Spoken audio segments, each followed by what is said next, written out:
Hey guys, tonight we'll drift into a world far away from our modern worries.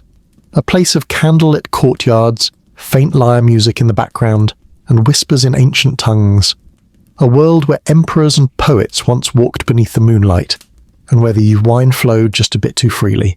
So, dim your lights, settle under your blanket, maybe let your pillow cradle your head just right. Let the warmth find your shoulders. Take a deep breath in and out. If this calm journey helps you unwind, maybe tap like and subscribe. Only if it feels right, of course. No pressure. Just soft suggestion.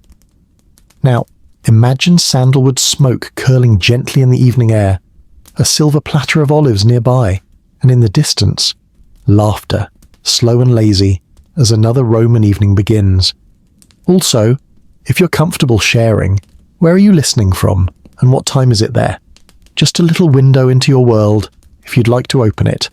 Let's begin. Let me tell you a story. It starts not in the grand halls of the Senate or under the marble gaze of Julius Caesar, but in a quiet villa outside the city walls of ancient Rome. The air here is slower, sticky with grape must and late summer sweetness. There's a soft clink of amphorae being uncorked, and the faint sound of sandals scuffing across mosaic tiles. We're not at war. We're not reciting epic poetry. We're preparing for a party.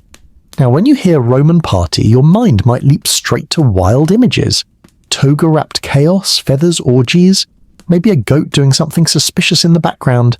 That's not entirely wrong, but the truth is far more curious, far more human, and far more delicious. You see, Roman banquets were layered affairs, both in flavour and in drama. These weren't just meals. They were slow-moving performances, a little bit food, a little bit politics, and a whole lot of who's watching whom. Imagine this. You arrive at dusk. The villa's garden is glowing with flickering oil lamps nestled among tall cypress trees. There's a scent in the air, spiced honey and roasted pine nuts, drifting lazily in the heat. Slaves in bright tunics offer you a rinse of rosewater for your hands, and then guide you toward a low marble couch. You're not sitting. Oh no. You're reclining, elbow on cushion, like you're about to casually recite a poem, seduce someone's spouse, or both. The meal hasn't even started, and already the whispering has begun. There's Gaius, he's wearing too much perfume again, and Marcia, who apparently divorced her third husband just this week, which makes her libera, or free, but also quite the topic of conversation. Now, before the main course arrives, there's the gustatio, the appetizer, and oh, what a lineup. Hard-boiled eggs drizzled in garum, that fermented fish sauce Romans were obsessed with. Sounds horrifying, it kind of is, but it was their ketchup, their sriracha, their secret sauce for everything, sharp, salty, stinky, addictive. Imagine biting into a deviled egg, but instead of paprika and mustard, it's fish funk, and you're oddly into it. Beside it, there's dormice. Yes, mice. Fat little rodents stuffed with herbs and nuts and baked until golden. Think of it like nature's meatball. If you squint, you can imagine it's like a medieval Pop-Tart, but warm and meaty. The first time I heard about dormice, I thought, surely not. But these were delicacies. Farm-raised, fattened in little ceramic jars called gloraria. I guess everyone has their version of gourmet, right? And then comes the wine. Oh, the wine. Roman wine wasn't like ours today. It was strong, thick, usually mixed with water, and sometimes, just to be weird, with seawater, herbs, or even resin. Drinking it straight was considered barbaric, unless, of course, you were planning to do something barbaric later. And if you were, well, you were in the right place, because the real entertainment hadn't begun yet. Now, some Roman parties were tame. Bit of poetry, some lyre playing, and a philosophical debate about whether love makes men wiser or just more reckless. But others took a turn, like at the villa of Petronius Arbiter. He was a friend of Nero, yes, that Nero, and known for his wild imagination. He once hosted a dinner where every course was a pun, a dish shaped like the Trojan horse, filled with tiny quails instead of soldiers, another with sausages shaped like scrolls. The food was edible poetry. Some say that at one of Nero's infamous banquets, guests were showered with petals from the ceiling, until someone actually suffocated under a mountain of roses. That might be an exaggeration. But honestly, with Nero, who knows? Let's take a moment. You hear that soft hum? That's the buzz of gossip floating across the banquet, the clatter of plates, the low moan of a lyre string being plucked lazily. There's a breeze, not strong, just enough to make the silk curtains tremble. Someone nearby is laughing too loudly, probably drunk. Someone else is whispering a rumor about Cleopatra's perfume recipe being stolen. The night is just young.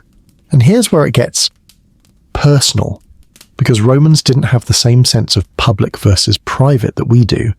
At these parties, everything was on display. Emotions, lust, envy, even digestion. There are ancient records of dinner guests relieving themselves behind a curtain mid-meal. No shame. Just part of the vibe, apparently. You might be offered a plate of oysters next. Slippery, fresh from the coast. Favourite of aphrodisiac seekers. Or maybe some honey-glazed figs stuffed with goat cheese. Sticky, tangy, the closest thing they had to dessert and possibly romance. And just as your fingers brush a pomegranate seed, someone starts reciting poetry about eros and longing. Their voice is smooth, slow, everyone goes quiet. This isn't just a dinner, it's foreplay. Now, not every Roman party turned into a sensual parade. But the potential was always there. Guests were chosen carefully. Seating was strategic. The lighting, dim. The scents, designed to intoxicate. There were slaves trained solely to fan, feed, or flirt with guests. Subtle, suggestive, and never the centre of attention. Until they were. And don't worry, we'll get deeper into those stories soon. The ones with more spice. The ones that leave you raising your eyebrows in the dark. But for now, feel the weight of that wine. The drowsy hum of lute strings. The distant echo of laughter slipping into slurred murmurs. The feast begins to slow. The plates are cleared, the torches burn lower. Someone whispers about a secret bathhouse meeting. Another boasts about a tryst in the atrium during the third course. But you stay on the couch, warmed by wine and curiosity, drifting gently towards sleep. And as we leave that warm tavern of the night, let your thoughts wander to the next room, another villa, another evening, where sweet treats and savoury whispers await. Let's wander together now. Far from the city, away from the marble colonnades and smoky street stalls of Rome, the countryside opens up in golds and greens. The hills roll gently, like a sleeping body under a blanket of olive groves and vineyards. There's a dirt road here, winding lazily like it has nowhere important to be. And along that road, a villa, modest but proud. You can smell baked earth, crushed basil, and somewhere nearby, honey being warmed over fire. Tonight, we won't be dining with emperors or decadent aristocrats. Not yet. Tonight it's a humbler gathering. But don't be fooled. These are the parties where secrets pass in whispers, and the food, the food tells stories. The family has invited neighbours for a post-harvest supper. It's casual but carefully planned. The table is made of wood worn smooth from decades of elbows and bread crusts. Oil lamps flicker, casting shadows that sway gently on the stucco walls. A low fire crackles at the corner of the room, and a pot bubbles softly, releasing a scent that's both savoury and sweet, like fennel and prunes slow-cooked into tenderness. This is Essecia aumentata, an early version of what we might call a burger today. Ground meat mixed with pepper, pine nuts and soaked bread. They're shaped by hand, then wrapped in caul fat, delicate lace from a pig's belly, and grilled until crisp. Imagine the closest thing to a Roman slider, with a touch of elegance. It's moments like these that make me wonder, did someone back then ever say just one more bite and then promptly eat 5 more? Probably. The children run barefoot between the tables, chased by the house dog, who is clearly overexcited and undertrained. Wine is passed in clay jugs, lightly watered as custom demands, and someone starts humming an old folk tune. It's off-key but full of love. Now, a tray is brought out, steam lifting gently off small pastries shaped like stars.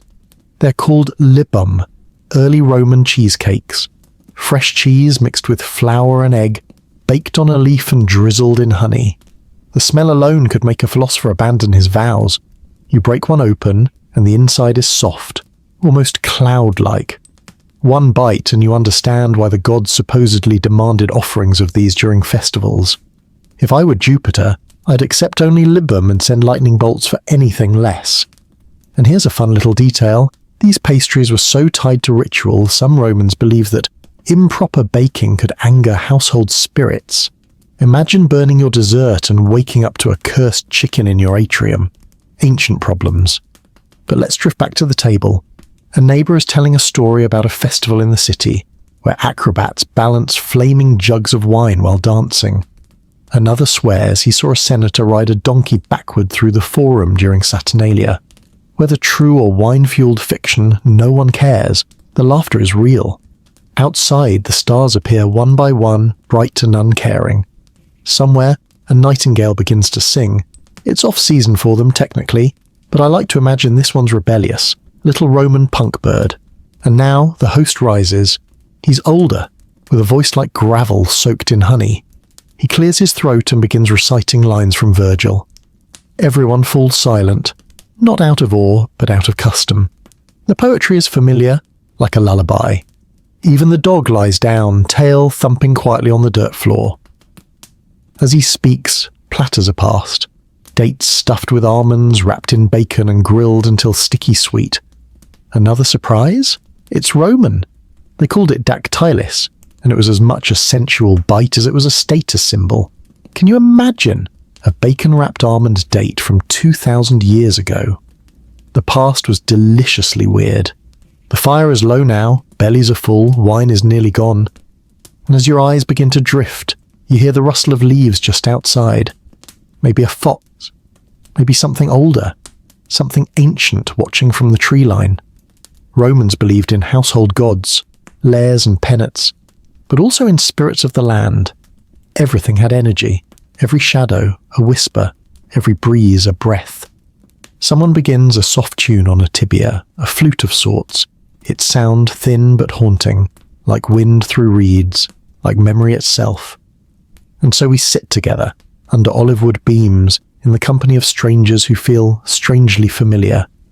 People separated by millennia, but connected by hunger, laughter, and maybe just a little too much wine. As the guests begin to leave, you remain reclined, cheek resting on the crook of your elbow, eyes half closed. The room grows quiet. The last flame flickers, then fades. Now, let your mind wander to the next scene. Another table, another time, and the soft rustle of silk in the shadows. Let's float forward now, into the heart of the city. The sun has long dipped below the 7 hills, and Rome, lively, sweaty, chaotic Rome, is beginning to glow with lantern light and mischief. From narrow alleys and open courtyards, laughter rises in waves. The scent of roasted meats and singed spices clings to the air like a lover who won't let go. Tonight we're attending a rather exclusive affair. Not one of those open banquets where half the city turns up with sandals barely tied and gossip dripping from every robe. No, this is something more intimate, more theatrical. Our destination, private domus tucked just behind the Palatine Hill, the home of an aging playwright and his collection of curious friends, artists, dilettantes, failed philosophers, and women who know far too much for polite society. You pass under an archway twined with ivy, and a servant greets you, not with a name but with a glance and a soft, "The others await." Inside it's candlelit. No oil lamps here, only beeswax giving the rooms that distinct warm glow and the faint scent of summer fields. The walls are painted in frescoes, bright still despite the years. One shows a nymph leaning over a pool. Another, more curious, shows Bacchus riding a leopard. His robe barely clings to his thigh, cheeky fellow. A low, slow harp strums somewhere in the house. You can't see it, just hear it, like a dream that's decided to hum to itself. And here comes the first course. It's a platter of meritum, kind of cheese herb paste crushed with garlic, coriander and vinegar. It's strong, the kind of thing that bites back. Romans loved flavors that startled the tongue, that demanded attention. This isn't your quiet cousin's hummus. Served alongside it are flatbreads, charred slightly, warm to the touch. You rip a piece, drag it through the paste and taste. It's like being kissed by a garden and then slapped by a garlic clove. Wakeful, sharp, alive. Now someone hands you a cup. It's not wine this time. It's mulsum, a blend of wine and honey served chilled. Sweet and golden, it slips down your throat like liquid candlelight. The kind of drink that makes you smile before you realize you are. A woman across the room, her hair stacked absurdly high, pearls woven through, leans back and begins to tell a story. It's about a scandal at the theatre, a certain actor who ran off with a senator's wife. No one interrupts, no one gasps. This is Rome. Affairs are a kind of second language. The hostess now arrives, trailing incense. She wears a robe dyed Tyrian purple, worth more than most houses. It was made from crushed sea snails harvested by the thousands. The dye smells faintly, like salt and destiny. She claps once and the next course is brought in. This one is unexpected. Songbirds, tiny, roasted whole. Crisp skin. Inside, a surprise. A stuffing of spiced barley and chopped apricots. It's a dish meant to shock. A novelty. You're expected to pop one into your mouth whole. To bite down gently. To smile like you enjoy it, even if you're not sure if it's legal in your time zone. It's surprisingly good. Juicy. A bit like eating a savoury fig Newton wrapped in a feathered mystery. You glance around. Everyone is pretending not to look at one another chewing. And here's a little secret. Romans love dramatic food. There are ancient recipes for live birds being served in pastries, only to fly out when cut open. Entertainment and mild trauma all in one course. But tonight is gentler than that. Tonight it's conversation and warm cheeks. A slow build. One man begins playing the flute. Another joins with clapping. A woman leans close to you and says, "Tell me something no one knows." And suddenly, it's a game of secrets. Whispered confessions passed around like olives. The next course? Oh, it's simple, and yet indulgent. A custard made from eggs, milk and honey, baked slowly, gently until it's just set. Then chilled in snow gathered from the mountains and packed into underground cellars. Yes, Romans had ice storage. Snow runners brought it down in woven baskets. The rich stored it in pits. The poor stared longingly from afar. This custard is light, creamy, a bit like flan but less committed. It doesn't try too hard, it just melts, quietly, leaving only a ghost of sweetness. And now dessert fades into poetry. A young man recites lines from Ovid. They're soft, suggestive, half-formed things, about longing, about the way light slips across a lover's shoulder. It's not about clarity, it's about mood. The room grows slower, softer. Someone reclines fully now, their head in another's lap. Fingers play with curls, a soft laugh. No one rushes. This isn't a meal, it's a descent into warmth, into silk, into the whispering hours of the Roman night. And as the candle burns low beside you, casting long shadows of wine cups and reclining limbs, you feel your breath slow, your eyelids heavy. You are full, but not just with food, with stories, with glances, with the kind of silence that hums louder than words. As someone lifts a last piece of honeyed fig to their lips, you let your own mind wander, into dreams, into the folds of fabric and the rustle of perfumed air. Now, let your thoughts slip to another door, another feast, where the next flavour is waiting. Let me take you somewhere quieter now. Far from the thrum of the capital and its candlelit debauchery, we drift gently toward the Bay of Naples. The air here is salted, kissed with sea mist and lemon blossom. The breeze carries the sound of gulls and the distant hum of water lapping against wooden boats. It's early evening in the seaside town of Baiae, once a resort for Rome's elite, known for its hot springs, floating pleasure palaces and scandalous relaxation. But tonight, we're not boarding a barge or slipping into a steamy bath with senators. Not yet. Tonight we're here for a seaside supper. Something calmer. You step onto a terrace carved into the cliffside, high above the water. Below, the bay glows with the last light of the day, molten gold fading into lavender. The stone beneath your feet is warm from the sun, and the table before you is scattered with glassware that glints like forgotten stars. Your host is a retired sea merchant, grizzled, cheerful, with hands that still smell faintly of salt and anchovies. He greets you with a hearty clap on the back and immediately presses a small cup into your hand. It's filled with posca, a mixture of vinegar, water and herbs. Once a soldier's drink, it's oddly refreshing. Tart, punchy, like a Roman Gatorade. Good for the heat, he says before tossing back his own. As you take your seat on a cushion warmed by the day, you hear the clink of pottery in the kitchen behind you. The scent of citrus and rosemary drifts out like a whisper. The first dish arrives on a wide terracotta plate. It's colimbade, pickled mussels, briny and sharp, served with chopped celery and tiny sprigs of mint. You spear one with a slender bone pick, and it trembles slightly before meeting your tongue. The taste is sea-forward, yes, but brightened by the vinegar and the soft green crunch of the celery. You chew slowly, listening as your host tells the story of how he once smuggled saffron from Alexandria in a false-bottom barrel right under the nose of a corrupt port inspector. Bribed him with a sweet cake, he chuckles, and a wink. The second course is simpler. Bread, still warm from the clay oven, torn and dipped into a mixture of olive oil, salt and crushed anchovy. It's humble but layered, rich, fishy, salty, the kind of flavour that plants itself on the back of your tongue and stays for a while, like an old friend telling stories beside a fire. A woman nearby, her hair tied with linen and her hands still dusted in flour, offers you a slice of something golden. It's placenta, not what it sounds like, I promise.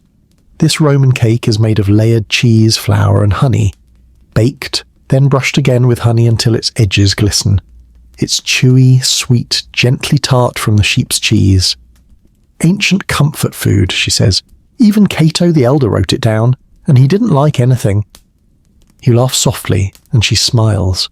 The sun is almost gone now. The water below turns ink dark, speckled with reflected torchlight. You hear laughter from a passing boat, too far to make out the words, but the mood reaches you. The next course arrives and it's unexpected. Stuffed squid, filled with spiced farro and raisins.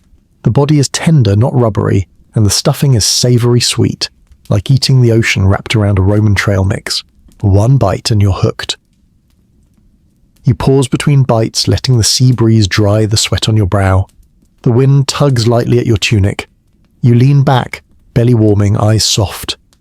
Now your host opens a jar of something darker. Fish sauce wine, he says with a mischievous wink. Don't flinch, it grows on you. You sip, and yes, it's odd. Little earthy, funky, but not bad. In fact, you sip again just to be sure. A third time and you're certain it's not terrible. See? He grins. Around the table, the conversation grows softer. People talk less and listen more. Stories trail off into comfortable silences. Someone begins humming an old sailor's song, a lullaby, really. The fireflies have arrived, one by one, blinking softly between the lemon trees above. Your host returns with a final dish. It's figs, fresh from the tree, split open and filled with crushed hazelnuts and a drizzle of poppy syrup. You bite in. It's floral, crunchy, soft and sticky. The kind of sweet that doesn't shout. It whispers. And then, silence. No more clatter. No more plates. Just the sound of water below and the rustle of grapevines above. The woman with the flour-dusted hands begins rubbing her fingertips together, absently, as though still kneading dough in a dream. Someone lies back, eyes closed. And so, you do too. The sky above is ancient and familiar, the same stars the Romans charted, named and feared. The same moon that lit the path for lovers sneaking from villas into olive groves. You let your breath slow. You feel full, not just of food, but of air and night and belonging. No toga, no pretense, just salt, honey, and sleep creeping in like a tide. And as the wind carries the last of the fig scent away, we drift once more. Now, let your thoughts wander to the mountains, where hearths glow and something warm simmers just beyond the door. Now we climb. Not far from the low hum of Naples, the land begins to rise. Steep hillsides dressed in vineyards and twisting goat paths, winding ever upward into the cool breath of the mountains. Here, the air smells different, cleaner, earthier, like moss warmed by afternoon sun, and the faint promise of wood smoke curling through pine. You've been invited to a rural feast, something rare and intimate, the kind of meal that's shared under the open sky, with people who know each other by the sound of their footsteps. The villa is modest. Stone walls, red tiles dulled by time. Chickens roam freely, pecking at the grass as the last streaks of daylight dip behind the hills. The host is waiting for you on a bench outside, sharpening a knife slowly, like he's in no rush at all. "Welcome," he says, his voice low, as if even his words are exhaling. The meal he promises is simple, but honest. You enter through a thick wooden door and the smell hits you immediately. Herbs, baked bread, slow-roasted something. A fire glows in the hearth. There are herbs hanging from the rafters, lavender, bay, rosemary. The ceiling is low, you have to duck slightly, but it's cozy, like being hugged by a building. The first dish is served in clay bowls, each slightly uneven. It's a barley stew, pulse they call it. Thick, almost porridge-like, flavoured with leeks, chickpeas and crushed coriander seed. It's hearty, rustic. You take a spoonful and it clings to the wood, steaming gently. You chew slowly. It tastes ancient. In a good way. You can imagine legionaries eating this around a campfire, bellies grumbling after a long march. It's not flashy, but it's comforting. Like a blanket you forgot you owned. Next comes something lighter. Turnips sliced thin, sautéed in olive oil and finished with a splash of sour wine. They're slightly crisped on the edges, a little sweet, a little tangy. The chef, an older woman with laugh lines deep as valleys, nods as you chew. "They're better in winter," she says, "but still good now." Someone pours you a drink from the rough jug. It's local wine, cloudy, unfiltered, with a sediment that swirls lazily at the bottom. "Don't worry," the host says, smiling. "It's the good kind of dirt." You sip. It's sharp, a bit wild, like it was made by someone who never wrote anything down but got it right anyway. Now comes a surprise. A plate of fried cheese, Cassius frictus. Squares of sheep's cheese rolled in flour and pan-fried until golden, served hot with a drizzle of honey and a dusting of black pepper. You take a bite and it crunches, then melts. It's sweet, it's salty. It's the Roman mozzarella stick, if we're being honest. And just when you think you've had your moment of joy for the evening, she brings out panis focaccius, early focaccia, flat, chewy bread, baked with olives and herbs pressed deep into its surface. The edges are slightly charred, the middle soft and oil-rich. You tear off a piece and dip it into the stew and something in your chest sighs quietly. You're not thinking about the empire now. Not politics, not emperors or orgies or marble statues. Just warm bread, slow food, and the creak of a wooden bench beneath you. A child runs past, barefoot with a fig in one hand and a smear of honey across his cheek. A dog follows, hoping for crumbs. Your next bite is a pear poached in wine and cinnamon. Tender, juicy, still warm. The sweetness is mellow, rounded by the spice. You eat it slowly, letting the juice run over your thumb before licking it away. No one minds. Everyone here eats with both hands and laughter. The host leans close and says, "My grandfather used to say the gods love a man who finishes dessert." Then he pauses and adds, "and one who brings his own spoon." He laughs. You laugh. Even the dog seems to smile. As the fire burns lower, the stars begin to peek through the thatch roof. Someone tosses on a log and it sends sparks spiraling upward like tiny spirits. The room hums with fatigue now. Not the heavy kind, the good kind. The kind that comes after warmth and food and easy talk. Outside, the wind picks up a little. Cool, fresh, like it's just returned from the Alps and brought their breath with it. You pull your cloak tighter around your shoulders and settle deeper into your seat. Someone begins telling a tale about a wolf spotted near the orchard last week. Another swears it wasn't a wolf at all, but a god in disguise. There's an old belief here that Mercury sometimes wanders the hills in shepherd's clothes, looking for kind strangers and good food. If that's true, your host says, raising his cup, then he eats here often. And with that, the meal winds to a close. No applause, no fanfare. Just the slow clink of cups being set down. The soft thud of feet finding slippers. You close your eyes for a moment, and you're not sure if it's the wine or the fire, or the fact that this place feels like it was always waiting for you. But you feel something like peace. And as your host bids you goodnight, you step out onto the stone path once more.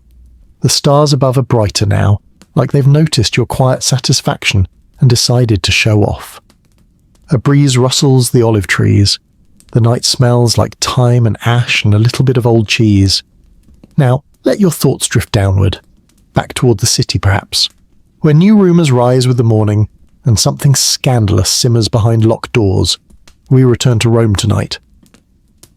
But not the Rome of dusty roads and shouting merchants. No, not tonight. Now we step into the inner sanctum, the inner rings of power, the rooms where marble is cool beneath bare feet and every bite of food has passed through 5 hands before reaching the plate. The house you enter is quiet but not silent. There's a hush, the kind born not from shyness, but from wealth. Every sound, soft sandals on mosaic, a distant splash from a courtyard fountain is measured. The home of a senator, one whose name is known, but best left unspoken. A servant greets you with a bow so low it feels rehearsed. "They're waiting," he whispers. You follow him through arched halls, your fingers grazing the painted walls as you pass. Scenes from myth. Diana bathing, Mars in armour, a satyr doing something, unmentionable with a wineskin. Every fresco a frozen moment full of secrets. The dining room is round, octagonal technically, with a domed ceiling that lets moonlight stream through a circular opening. Beneath it, the guests recline on couches shaped in a semicircle, the triclinium, each draped in silk, lounging like cats who've just remembered how adored they are. The air smells of cinnamon, myrrh and warm beeswax. A servant gently waves a feather fan near the hostess, whose hair is woven with sapphires, and whose eyes scan the room like a bored empress sizing up her gladiators. The feast has just begun. The first dish is a curiosity, a sphere of pastry, light golden, resting in a shallow bowl of spiced milk. Inside, a surprise. When you cut it open, warm duck meat, dates and crushed walnuts spill out in a rich tumble. It's savoury, sweet and spicy at once. A cousin to our modern meat pie, but dressed for the Senate. A man across from you murmurs, "From Apicius's own scroll, they say." Apicius, the infamous Roman gourmand. The man who spent fortunes on banquets and, when the money ran out, poisoned himself rather than live on anything less than exquisite. He'd have approved of this dish. A servant pours wine next. It glows red gold, rich with the scent of saffron and roses. Infused, he tells you, with peppercorns, date syrup and the zest of a citrus grown in Numidia. You sip. It's luxurious, fragrant, like drinking a poem about summer. The conversation around the couches turns to politics softly. Someone mentions the games next week. Another, the appointment of a new governor in a province most here pretend not to care about. And then, the second course. It arrives under a dome of thin bronze lifted with a flourish. Peacocks, not the whole birds, just slivers of breast meat, roasted and laid over fresh artichoke hearts.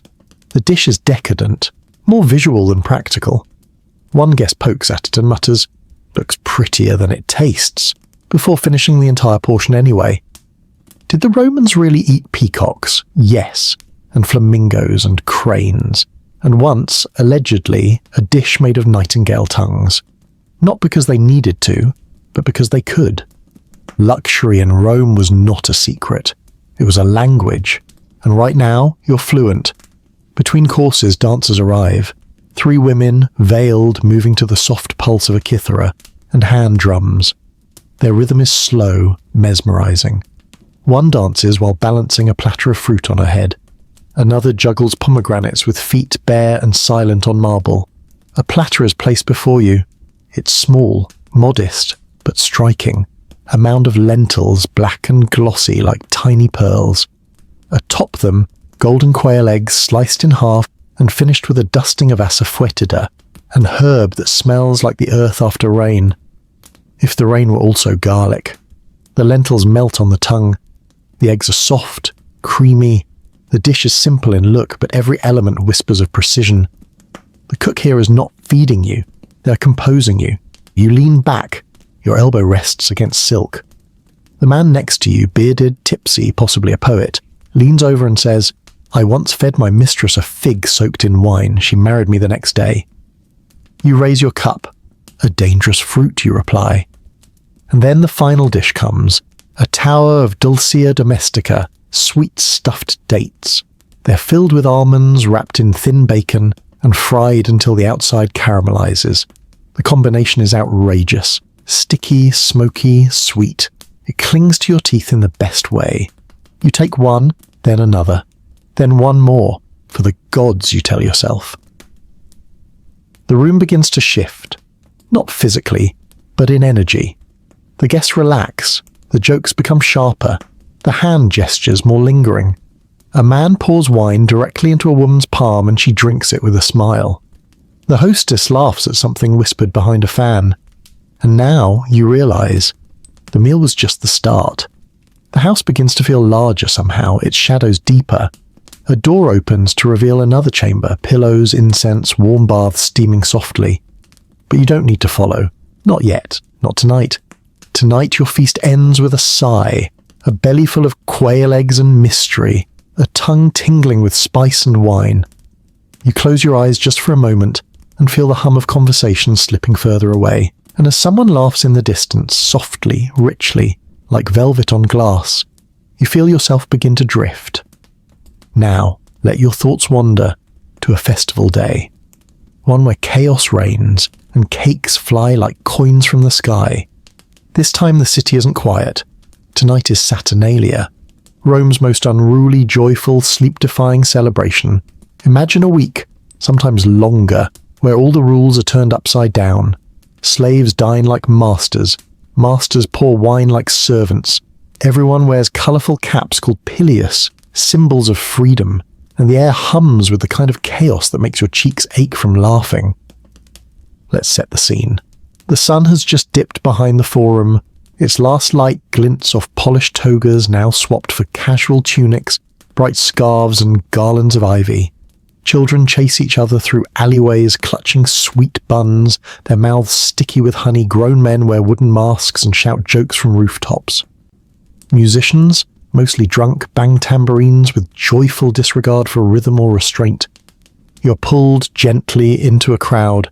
Everyone's headed toward the Macellum, the central market. But tonight, it's not for trade. It's for spectacle. Vendors shout cheerfully over one another, hawking pastries, roasted chickpeas, and warm wine steeped with cloves and orange peel. The scent is dizzying. There's oil on the air, smoke, spice, and the sticky sweet scent of something just fried. Your stomach growls. Someone shoves a cup into your hand, no charge, no question. It's wine and it's warm. You sip. It burns in a comforting way. Someone else hands you a skewer of what looks like grilled sausage rolled in sesame and coriander. It smells scandalous. Eat it, the man says, his eyes wide with joy. It's Saturnalia. So you do. It's chewy, greasy, a little tangy, probably lamb, possibly goat, and definitely delicious. A woman dances past, balancing a tray of liba. Sacred cakes made of flour and cheese, brushed with honey and sprinkled with poppy seeds. You reach for one and she winks. Don't thank me, she says. Thank Saturn. You bite. The outside is crisp. The inside soft and rich, like a sweet biscuit made for a divine breakfast. It sticks to your lips slightly, so you lick them clean and keep moving. There's music now. More of it. Drums, flutes, a lyre that's seen better days. People are clapping, stomping, shouting verses. Poetry and profanity blend freely. You hear an elderly man reciting a love poem to his donkey. No one stops him. In fact, a small crowd cheers him on. And here's a strange little moment. You pass a booth where a boy is selling boiled eggs. Just eggs. Hard-boiled, nestled in a dish of warm salt. He's 11 maybe, and solemn. You ask him why. Saturn said to be generous, he replies. But I like keeping coins. You buy one. It's still warm. You crack the shell gently and the steam kisses your fingers. You sprinkle it with the herb salt he offers. You bite. And for just a second, amid the madness, you taste simplicity. Then chaos returns. A group of men dressed in mock military gear, cardboard armor, leafy helmets, come marching past shouting, "Hail Caesar salad!" and throwing lettuce. It lands in your wine. You laugh anyway. A woman nearby offers you a bowl of pulse punica, a sweet spiced porridge made from wheat, honey and pomegranate seeds. It's bright, tangy, floral, like a dessert that forgot it wasn't a drink. You finish it in 3 bites, handing the bowl back with a grin. Want another? You shake your head, but your heart says yes. Someone sings a hymn off key, someone else juggles oranges with greasy hands and loses all of them. You duck just in time. Then there's the sigillaria, the gift-giving. Small clay dolls, candles, trinkets. You're handed a tiny figure of Mercury with a crooked nose. He's lucky, the giver says. He sees both sides of the street. It makes no sense, but you pocket it anyway. And now you're handed something curious. It's a fried dough spiral, soaked in honey and sprinkled with black sesame. Spira dulcis, someone says. Sweet spiral. Eat it while it's hot. You do. And the honey drips down your wrist as the dough crunches and gives way to warm, airy softness. It's indulgent, sticky, like the carnival treats of your own childhood. But older and louder. Everything is louder now. The city roars. Someone's shouting that they saw a senator dancing naked by the Tiber. Someone else is handing out miniature honey cakes shaped like fish. And someone, impossibly, is riding a pig through the street while throwing chestnuts. You lose track of time, and the stars are overhead. The city is alive in a way that feels ancient and innocent all at once, like the rules never mattered to begin with. And then, quiet. Not everywhere. But for you, you step back into the shadow of a column, a piece of fig cake in your hand, the last bite. You chew, slowly. The fig seeds crack gently between your teeth. Your breath tastes of spice and joy. And as the crowd dances deeper into the night, your eyes begin to close. The noise becomes distant, the laughter gentle, like waves on stone. And now let your thoughts drift to a more private place. A garden, hidden behind high walls, where olives grow and secrets stew in clay pots. Let's step off the street now.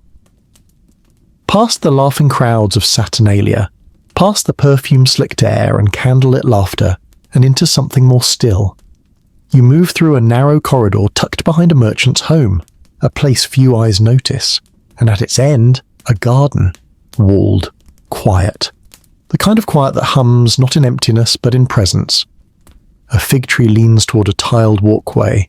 The stone beneath your feet is warm, still holding the sun. There's a soft burble of water from a fountain at the centre, circular with ivy trailing down its side like green lace. A lizard darts across your path, pauses, then disappears into shadow. This is a hortus conclusus, a private garden, the kind that isn't made for show, but for stillness. And tonight it holds a supper of secrets. Your host appears with no fanfare. He's wearing a plain tunic tied loosely, and his hair is damp. He's just come from a bath. No politics, he says quietly. Just food and moonlight. You nod. That sounds just right. A single low table has been laid near the fountain. Cushions around it, soft and uneven, invite you to recline. No music tonight. Only the chirp of cicadas in the vines overhead, and the scent of fresh mint crushed beneath someone's sandal. The first dish is brought by hand, no trays. Just a servant in soft sandals, who offers each bowl gently, as though carrying something sacred. It's moritum, again, but this version is greener, richer. A cheese paste with wild herbs, crushed pine nuts, garlic and olive oil. But this time, it's served inside hollowed radishes. Crisp, peppery, cold from the garden. You bite. It's a burst. Sharp, creamy, earthy, unexpected. You glance at your host. He smiles slightly. We grow everything here, he says, except the cheese. That comes from my sister's farm near Tiber. The second course is a marvel. Olives, of course. But not just plain. Each one is marinated differently. One in fennel and lemon zest, another in honey and vinegar, a third stuffed with tiny anchovy fillets and herbs. Each bite is a guessing game.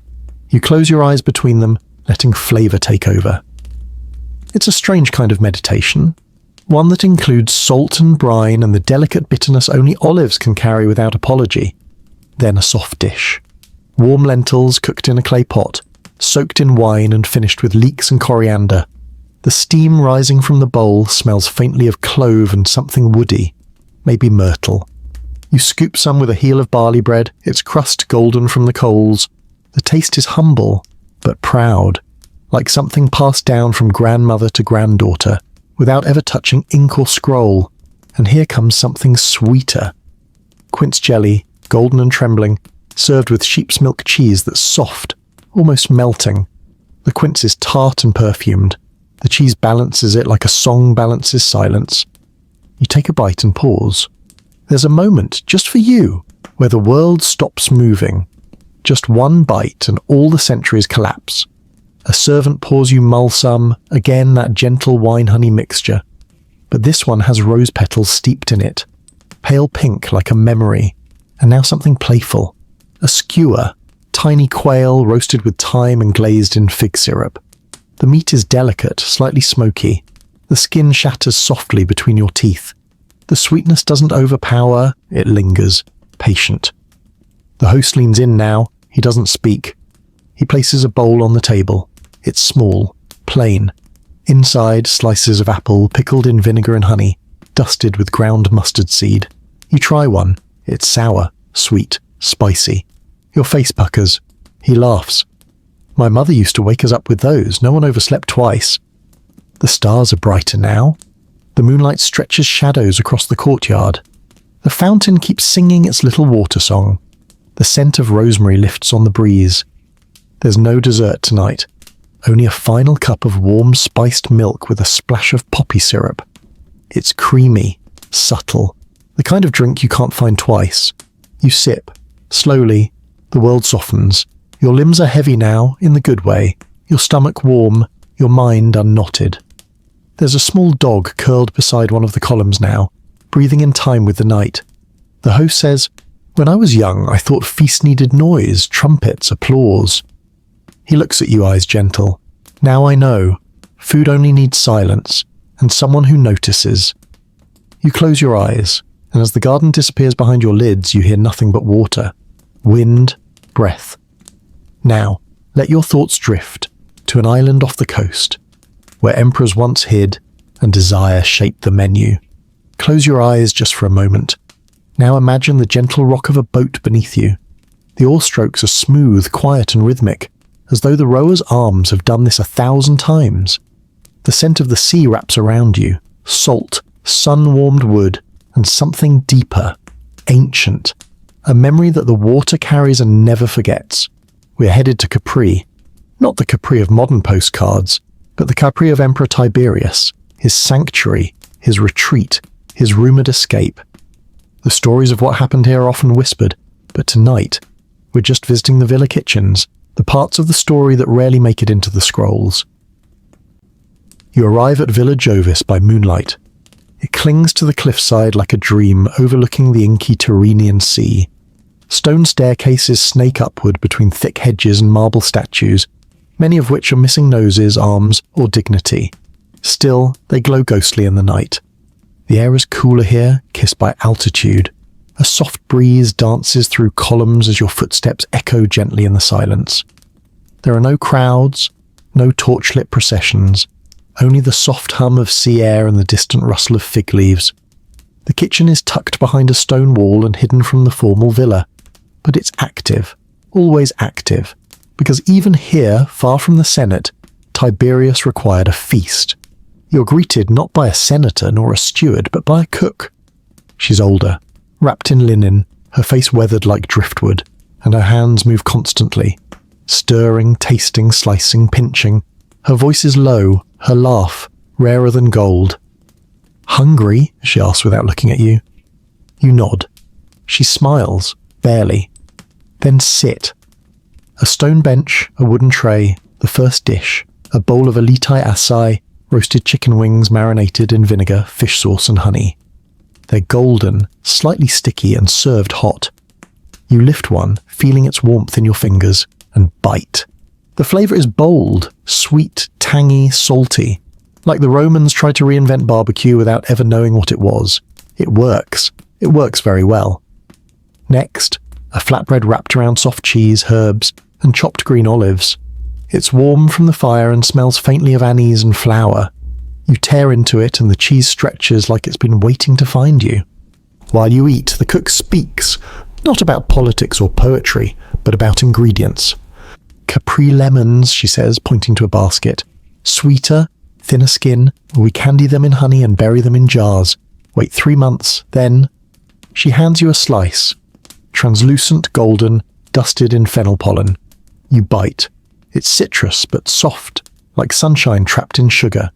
The bitterness is gone. Only a mellow echo remains. She pours a cup of herbal infusion, steeped lavender, chamomile and shaved ginger root. No wine tonight, not here. Tiberius, they say, drank little, but he tasted everything. Now something heavier. A fish, caught just hours before. Scaled, salted, stuffed with herbs and wrapped in fig leaves before being baked in hot ash. It's presented still wrapped. You peel it open like a secret. The steam escapes first. Herbs and brine, earth and leaf. The meat is delicate, white, flaky. It falls apart on your tongue, the salt drawing out every note of the sea. The fig leaves lend a sweetness that lingers. No sauce, no dressing, just fish. Just the island. Just now. And now a dessert. Brought in silence. It's a custard of goat milk, thickened with egg and flavoured with bay leaf and honey. But what's surprising is what lies beneath. A spoonful of wine-poached plums, so dark they're almost black. You take a bite. The custard is soft, the fruit sharp and smoky. Together they hum. It's not extravagant. It's not loud. It's personal. This meal was not meant to impress senators. It was meant to soothe a restless emperor. You imagine Tiberius here, wrapped in a robe, hair damp from bathing, sitting in the same moonlight, eating the same roasted wings, sipping the same lavender tea, silent, watching the sea. The cook doesn't say much more, just clears the tray, wipes her hands and leaves you alone beside the fire. You lean back against cool stone, the air brushing your cheeks. And from up here, the water stretches into darkness, unbroken.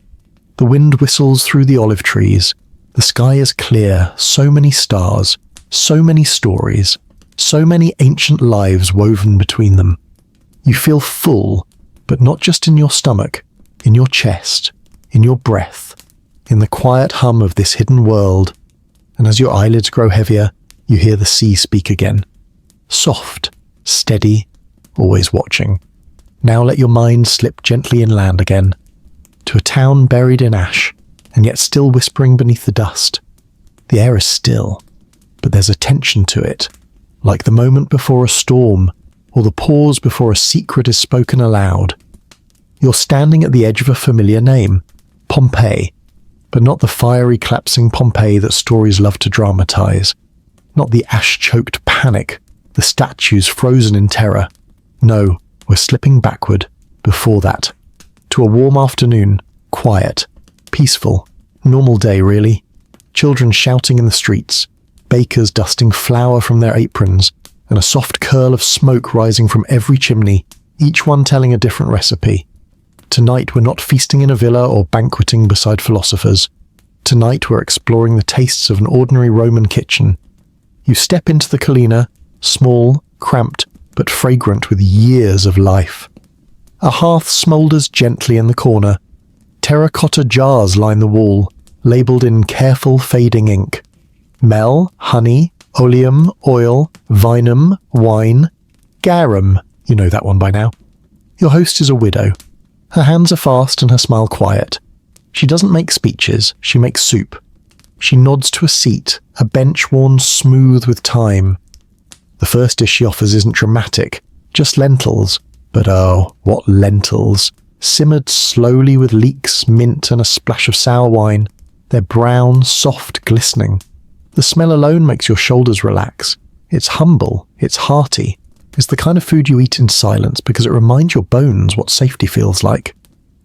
She breaks a crust of barley bread with a soft crack, dips it, hands you a piece.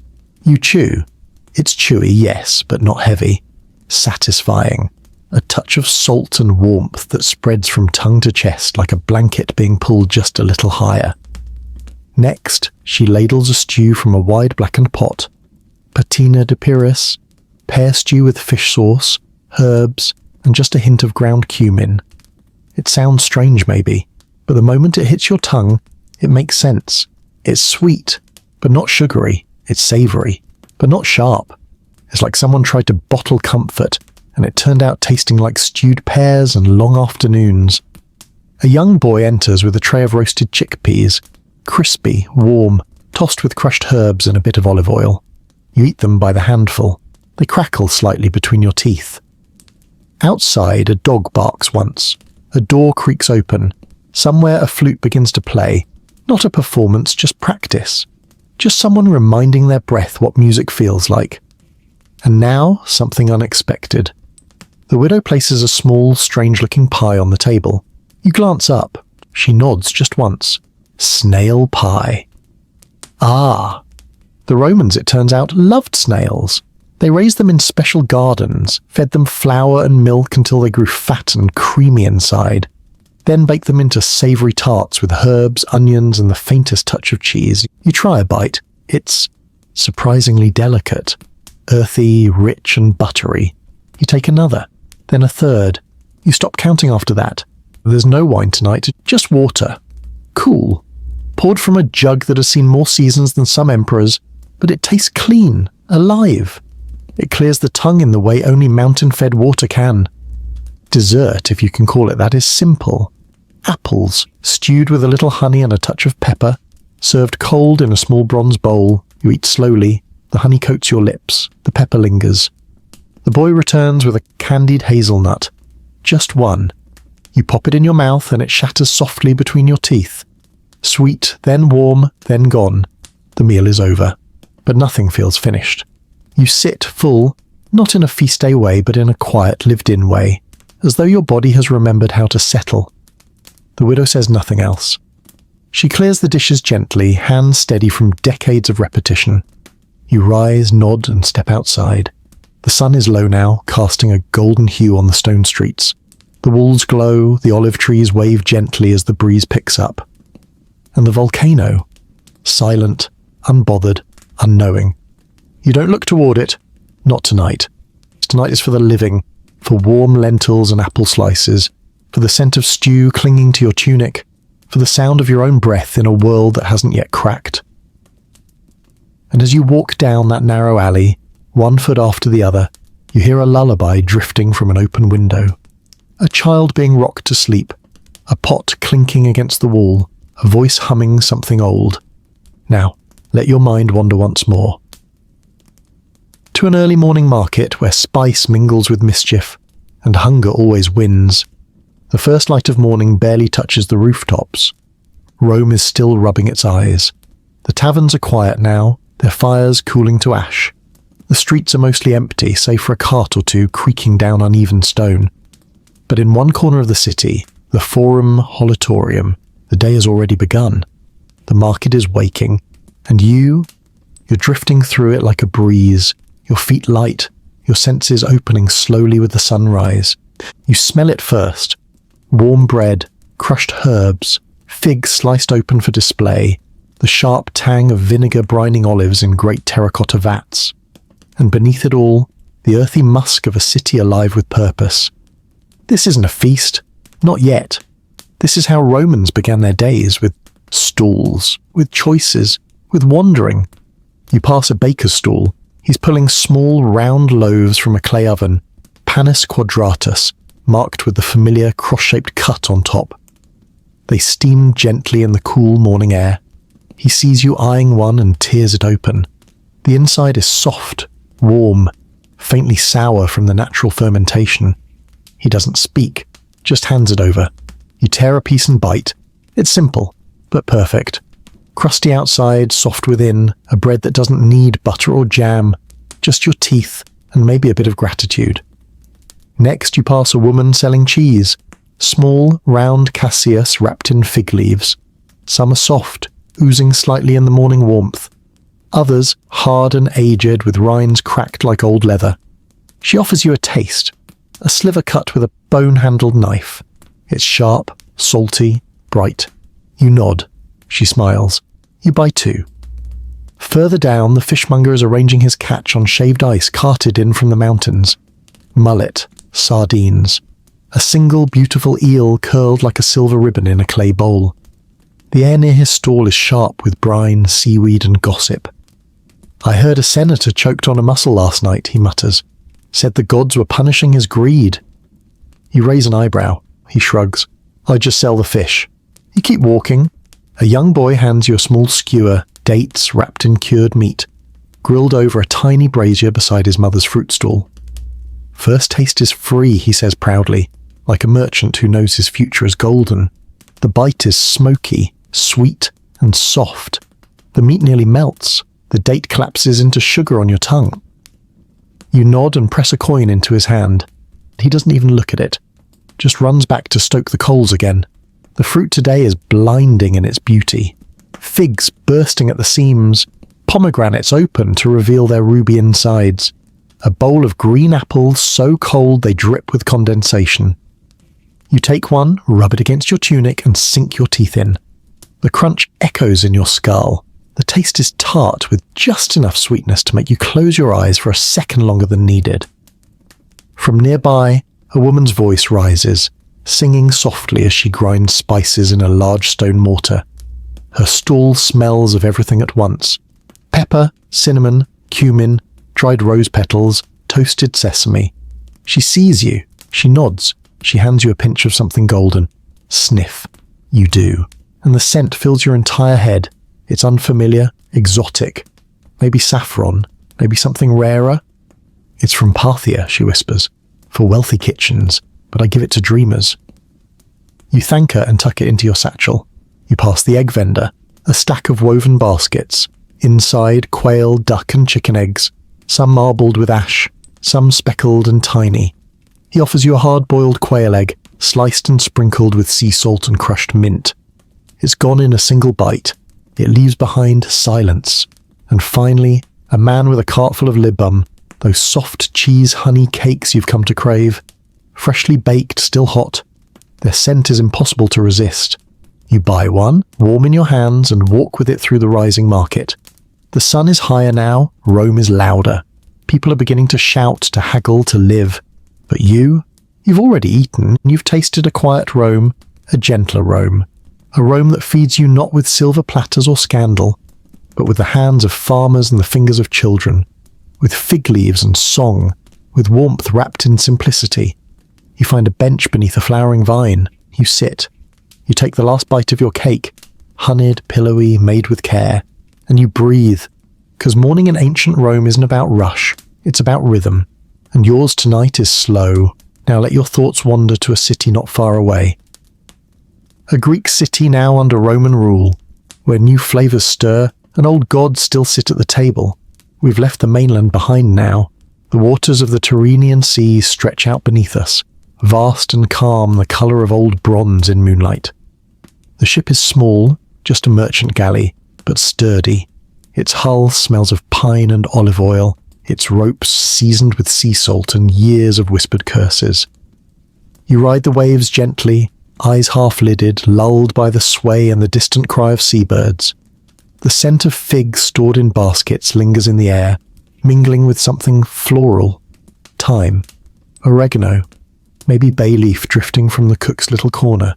We're bound for Syracuse, a jewel of Sicily, Greek in bones, Roman in blood, a place where cultures swirl like wine and honey in a shared cup. When we arrive, the city is warm and golden. Streets curve where logic says they shouldn't. Whitewashed walls catch the light like polished shells. Balconies overflow with flowers. Cats watch you pass with the lazy arrogance of creatures who've seen 100 empires rise and fall from the comfort of a sun-warmed step. And oh, the smells. Citrus rinds tossed over coals, lamb roasting in open ovens, almonds ground into paste. Even the bakeries here seem to hum. Tonight you're not heading into a villa or a market, you're following a musician. She leads you through winding streets with a lyre strapped to her back and a basket swinging from her arm. She's taking you to a garden just outside the city walls, where her lover's family hosts a supper every time the moon is new. You arrive at dusk. The garden is carved into a hillside, terraced with rows of herbs, eggplants, fennel, and long green beans curling up reeds. Torches flicker among the olive trees. The sky above is lavender, fading into indigo. A low table has been laid under an arbour, vines twist above, heavy with hanging gourds, and the occasional sleepy bird. There are no chairs. You recline on cushions sewn with faded blue thread beside strangers who quickly become familiar. They pass bread and wine like conversation, fluid, open, unhurried. The first dish is placed before you on a wide ceramic plate. It's epiterum, an olive relish unlike any you've tasted. Crushed green and black olives mixed with garlic, vinegar, fennel seed, and a generous splash of oil. It's served with slices of grilled flatbread, still steaming from the fire. You scoop, you bite. It's sharp, earthy, bright, like Sicily itself in edible form. Someone pours you a local wine, amber-hued, sweet, and scented with herbs. They age it in clay pots buried under citrus trees, your neighbour whispers, so it learns the smell of the roots. You sip. It's like drinking sun-warmed oranges and sun-baked stone. The next dish is a soup, served cool. Cucumber yogurt, crushed almonds, and a hint of mint. The texture is silky, the flavour refreshing. A quiet note amid the feast, a breath in, then something hot and heartier. Roasted eggplant slices layered with fresh cheese and crushed sesame, drizzled in honey and sprinkled with thyme blossoms. You bite, and your tongue pauses. Is it savoury? Is it sweet? It doesn't matter. You go back for more. The music begins slowly. The musician, the one who brought you, tunes her lyre and begins a melody that winds through the night air like incense. People hum, some sing softly, a few clap in rhythm, and as the music flows, so does the food. Grilled sardines wrapped in fig leaves, spiced lamb meatballs served on skewers carved from rosemary branches, tiny honey cakes shaped like shells. Each dish is more fragrant than the last. You feel full and curious. Then a dish arrives that draws silence from the table. It's globy, fried dough balls made from semolina and cheese, dipped in honey and sprinkled with poppy seeds. They glisten like tiny golden suns. You take one, still warm. The outside is crisp, the inside pillowy and tangy from the cheese. The honey sticks to your lips. The seeds crunch softly. Someone sighs, you smile. The musician finishes her song and someone else begins a story. An old Greek tale, half remembered, about a dolphin who loved a fisherman and tried to carry him home. As she speaks, dessert lingers. Another wine, darker this time, more bitter. It balances the honey, grounds you. The night deepens, the torches flicker lower, moths circle lazily. You lie back, your cheek resting on a cushion that smells faintly of rosemary. Above you, stars pierce the sky like pinpricks through fabric. You're full again. Not just your belly, but your senses, your breath, your bones. You listen to the soft sounds of cutlery being stacked, wine being poured, sandals brushing stone, and then nothing. Just wine through fig trees, the occasional laugh, and the soft, steady breath of Sicily. Now, let your thoughts drift east, to the great city of Alexandria, where the libraries were vast, and the kitchens full of wonders. Now we float eastward, past the islands, past the boot-shaped shore. The sea becomes silk beneath our journey, soft, endless, and gleaming under a full Egyptian moon. Alexandria waits ahead. You hear the city before you see it, a low thrum like thought made audible. Alexandria is not a quiet place, not in soul nor in appetite. It buzzes, with questions, with traders, with scholars and sailors, their sandals dusted in a dozen lands. As your boat docks at the great harbour, the lighthouse of Pharos towers in the distance, its light still faint in the pale pre-dawn. It was once counted among the 7 wonders, and standing beneath it feels like stepping into the breath of the gods. But tonight you've come not for philosophy or maps or stars. You've come to eat. You're met by a young woman, barefoot with ink-stained fingers. She's a scribe from the library, though she prefers kitchen scrolls to Plato. "My grandmother's cooking," she says with a grin. "Older than the pyramids, sweeter than Pharaoh's lies." You follow her through twisting alleys, past baskets of saffron and wide-eyed cats, past the scent of cardamom and roasted sesame. The house is unassuming, just plaster walls and a green door, but inside it glows. The kitchen is alive. There's music, but soft, just a lute and some humming. The windows are open, curtains flutter like slow dancers. You can hear the Nile in the distance whispering its ancient lullaby. The first dish is already on the table when you arrive. A bowl of full medames, slow-cooked fava beans mashed with garlic, lemon juice and cumin.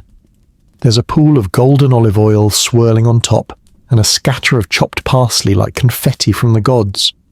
You scoop it up with warm flatbread, still puffed and blistered from the fire. The beans are creamy, rich and grounded. The lemon cuts through gently. It's food made from the earth, for people who don't have time for pretense. You feel full after just a few bites. But that's only the beginning. Next comes dukkha, a blend of crushed nuts, herbs, salt and sesame, served dry in a bowl with wedges of bread and a drizzle of oil. You dip, you taste. It crunches, it sings, it makes your mouth feel like a small orchestra. The host, a grandmother draped in linen and spice, brings the next dish herself. Stuffed grape leaves, but not Roman dolma, these are Egyptian, thicker, spiced with cinnamon and dried fruit, rice, pine nuts and lamb. Steam clings to your fingertips as you eat them one by one, like secrets passed hand to hand. The scribe pours a drink, sweet tamarind juice chilled in an earthen jar. It's dark, tangy, almost sour and entirely refreshing. You sip it slowly, watching a gecko skitter across the wall. Then roasted pigeon. Yes, it's served with cracked wheat, raisins and almonds. The skin is crisp. The meat lean and dark. You pull it apart gently with your fingers. There are no knives here, no silver, just hands and touch and taste. You ask how it was cooked. The grandmother smiles. Patience. Next is something called malban, like taffy but soft, and scented with rosewater and mastic. It's wrapped in thin layers of starch and rolled in pistachios. You bite it and it melts instantly. Floral, nutty, gentle. You feel like you've kissed a perfume bottle, but in a way that makes you grin. Then comes dessert. Honey cakes. But these are different. They're fried wheat cakes soaked in orange blossom syrup, topped with crushed coriander and rose petals. When you bite into one, the outside crunches lightly, but the inside is warm, soft, and impossibly fragrant. Alexandrian hearts, the scribe says, sweet, complicated, sticky when warm. You laugh, so does she. The night deepens, the lute plays slower now, people lounge on pillows, some barefoot, some asleep. The grandmother hums to herself as she stirs a pot no one will eat from tonight. She says it's for the morning. You step onto the balcony. Below, the city glows. Alexandria breathes like a living thing. Tired, brilliant, and far too old to care what anyone thinks of her. The wind smells of cinnamon, crushed dates, and ink. You feel full, but more than that, you feel held. As though this city, this kitchen, this soft corner of the universe has wrapped you in honey and memory and said, "Rest here, traveller. You've wandered enough for one day." And so you do. Your eyes close, the night rocks you gently, and just before sleep finds you, you hear the Nile say something. But you don't need to understand it. Now let your thoughts drift west once more, to the bustling ports of Carthage, where Phoenician spice meets Roman appetite, and dinner is never just dinner. The ship pulls into harbour long before sunrise. The sky above is deep blue, nearly black, and the water beneath you glimmers with the reflections of torchlight flickering across the docks. Carthage, a name once whispered in fear by Roman mothers and shouted in triumph by Roman generals. A city torn down and then rebuilt. Brick by Roman hand, but still beating with a Phoenician heart. Tonight we explore what rose from the ashes. Carthage isn't sleepy, not even in the darkest hours. Somewhere, always, something is cooking. Smoke curls upward from stone ovens, songs float across tiled courtyards. Someone is grinding spice even now, softly, rhythmically, as though they were keeping time with the stars. You are met by a young man named Abdeshman. His family has lived in Carthage since long before Rome planted its eagle here. He walks barefoot through narrow streets, pointing out ghost places, the shadow of a temple, now a bakery, the skeleton of a bathhouse reborn as a garden. He smiles. Everything here was burned once, he says. That's why it tastes better now. You arrive at his courtyard. It's modest but alive. Lanterns sway gently in the warm breeze, casting looping shadows along the walls. There's the soft gurgle of a fountain somewhere, hidden behind ivy and stone. The table is low, cushions soft. The air is rich, spice, citrus, and a faint whiff of charcoal. The first dish arrives on a silver plate. Dates, split and stuffed with toasted pine nuts, cinnamon, and a tiny sliver of cured fish. You hesitate. The smell is oddly wonderful. You bite. It's wild, sweet, salty, spiced, like a pastry that got lost and wandered into a fish market but decided to stay for dinner. Next, a thick dark stew served in small ceramic bowls. It's mulukia, made with jute leaves, garlic and lamb, simmered until it surrenders. The texture is a bit slippery, like velvet in liquid form, but the flavour, it's ancient, earthy, deep, like it came from a recipe whispered in the soil itself. You dip bread, thin, sesame-studded, blistered from the oven, and mop up every last bit. There is no rush. The host pours you wine, red, rich, and scented with myrrh. It slides down warm like a secret being kept. A dish of lentils comes next, mixed with coriander, lemon zest, and chopped pickled turnips. It shouldn't work, but it does. Each bite is bright, grounded, tangy. Your mouth doesn't quite know what to expect next, and it thanks you for the surprise. Then comes roasted chickpeas with cumin and salt. Crunchy, hot, and addictive. You eat them by the handful. No one judges you. One woman across the table does the same and grins, cheeks full. The best food, she says, requires your hands. Abdeshman nods solemnly. And a second stomach. You laugh. And just then the fire flares as the next course is revealed. Whole fish, charred on the outside, stuffed with orange slices, herbs, and slivers of garlic. The skin peels back easily. The meat is soft, smoky, kissed with citrus and olive oil. It's the sea on a plate. Served with sides of spiced couscous, plump raisins, and slivered almonds toasted just to the edge of the golden. It's not a feast that brags. It's one that builds, slowly, thoughtfully, plate by plate. Then comes something cooling. Cucumber salad with mint, vinegar, and chopped dates. It soothes, refreshes. The kind of bite that makes the heat sit down and behave. Finally, dessert. And it's beautiful. Small pastries folded into triangles filled with almond paste, rosewater, and crushed pistachios. They shimmer with honey glaze and are topped with edible flower petals. You take a bite. The pastry crackles softly. Inside, warmth, sweetness. A hint of orange blossom that lingers long after you swallow. Someone brings out figs, fresh and still warm from the sun, split open and drizzled in grape molasses. You can't say no. You don't even try. You chew slowly. The stars above Carthage are older than the city, older than Rome. They have seen this land burn, rebuild, thrive. They blink down now as if to say eat, rest, repeat. You lie back against a cushion, fingers sticky with honey and salt. You hear someone playing a flute. Somewhere, a cat yowls dramatically, probably denied a piece of lamb.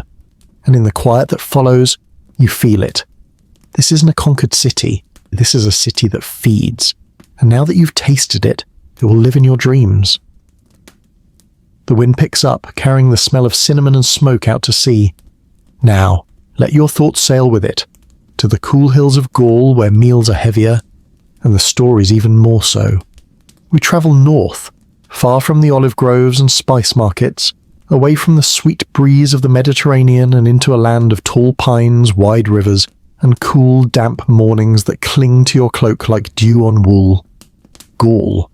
Roman Gaul, to be precise, where the empire's laid its roads, its language, its coins, but the land still speaks something older, wilder, earthier. Tonight's meal doesn't happen in a palace or a seaside garden. It begins in a wooden lodge, deep in the woods, where the scent of firewood and stewed meat fills the air before you even reach the door. The house is made of thick beams, the walls sweat with the day's warmth, and the hearth is alive, its orange belly pulsing gently. There are dried herbs strung above the mantel, bay, thyme, and something sharp you can't quite name. A dog sleeps near the door. It opens one eye, approves of you, and sleeps again. Your host is a Roman centurion gone soft with retirement. His armour now serves as decoration, hung on the wall like a memory, and his hands are busy stirring a pot of something bubbling rich and full of promise. He doesn't ask you what you like, and he just says, "Eat this, it's good." You sit on a bench carved from a tree trunk. The cushion is scratchy, the plate is wood, the cup is clay, and the smell is everything. He ladles you a bowl of pottage, A stew of barley, carrots, wild mushrooms, chunks of pork, and a generous helping of garlic. It's been simmering all day, kissed by smoke and stirred with care. You take a bite. The barley is chewy, earthy. The mushrooms soft and savoury, like little pillows of flavour. The pork melts. It doesn't chew, it surrenders. This isn't refined cuisine. This is food that holds you up when the wind howls through your bones. Next comes roasted root vegetables, parsnips, turnips, and golden beets, tossed in mustard seed and vinegar, then cooked until they blister at the edges. They're sweet and sharp all at once. You eat them with your fingers. No one minds. He hands you a slab of bread, thick, dense, heavy, made with rye and cracked oats. It has the texture of something that could double as a roof tile, but tastes like warmth itself. You slather it with sheep's milk butter, lightly salted and speckled with herbs. It coats your mouth, softens everything. Then he pours you a drink, Cervoise, the local ale. Cloudy, bitter, slightly sour, not Roman wine, not sweet, just honest. He raises his own mug and says, "To the cold," then drinks. You follow suit. There is no music here. Just fire crackling, logs settling, and the occasional sound of a cow lowing outside. You can hear your own breath. And then, dessert. But not what you expect. Cheese. A wedge of sharp, white tome served with a drizzle of honey and slices of apple dried over the hearth. It's salty, tart, and sweet. The kind of thing you finish slowly, thoughtfully, letting each bite linger. You look up and see that the old soldier is watching you. He nods.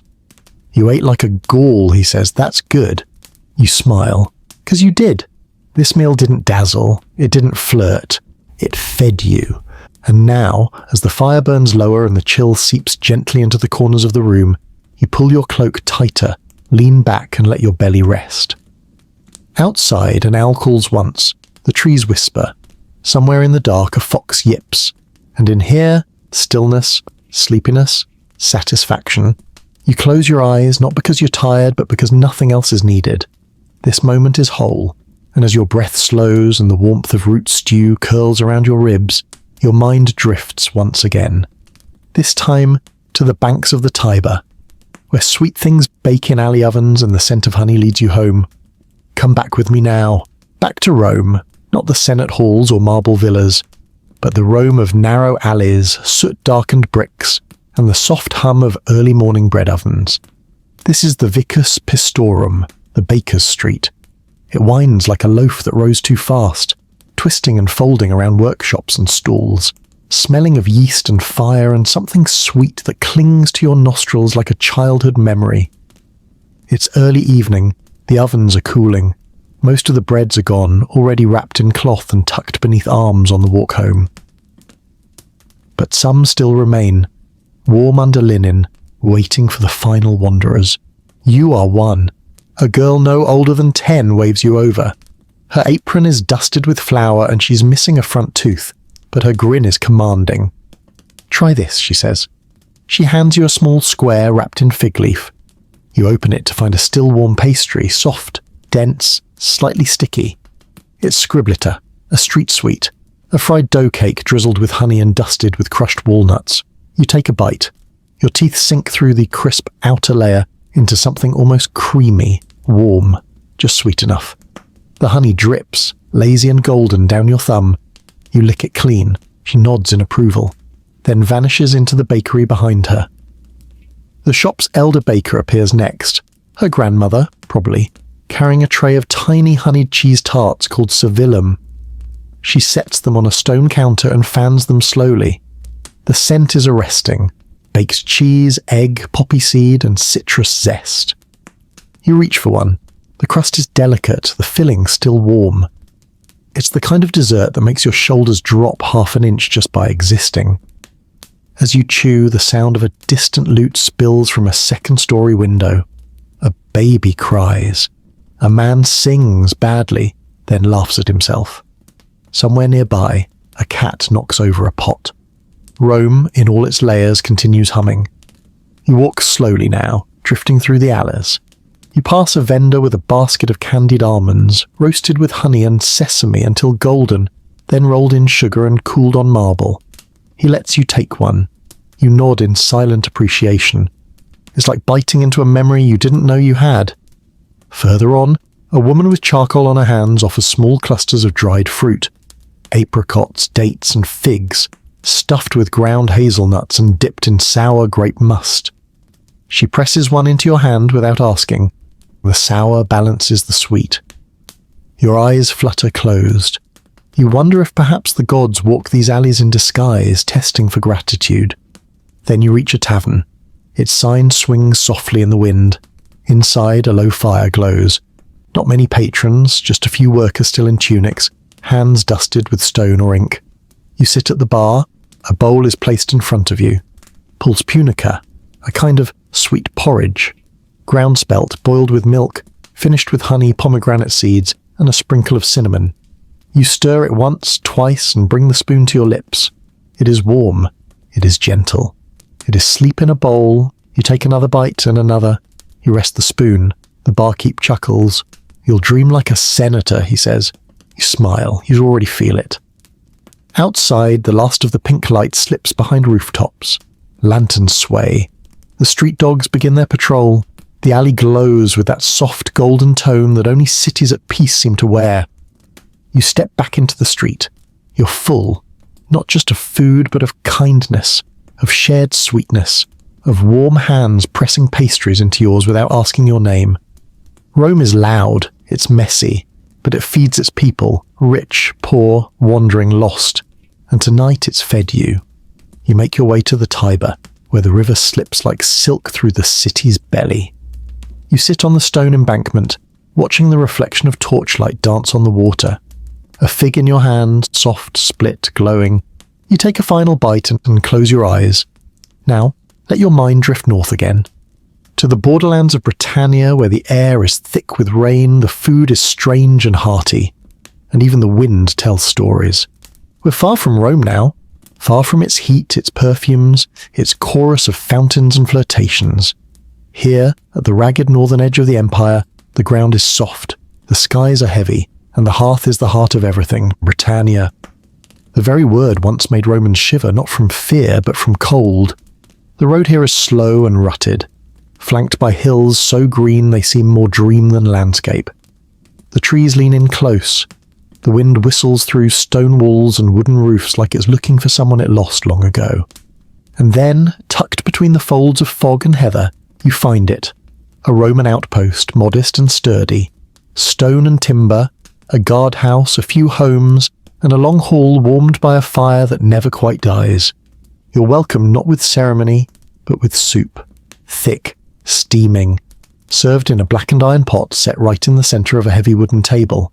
It's barley and leeks, wild garlic and dried venison. The scent is deep, woodsy, faintly smoky.